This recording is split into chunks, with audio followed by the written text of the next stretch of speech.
এই যে ধনিয়া পাতা আমি ছাদে বাড়িতে বসে বসে কী করব, অল্প অল্প করে করি। এই যে ধনিয়া গাছ তোমাদের সঙ্গে শেয়ার করেছি। টমেটো গাছে নতুন টমেটো ধরেছে। এই যে বড় হলে তোমাদের সঙ্গে শেয়ার করব। এই যে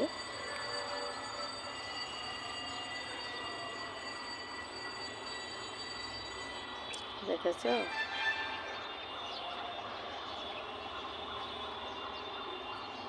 আমার ছাদ বাগানে টমেটো গাছটা একটা টবের মধ্যে, এই যে একটা টব, এখানে আর একটা টব, দুইটা টবে আমি টমেটো গাছ লাগিয়েছি।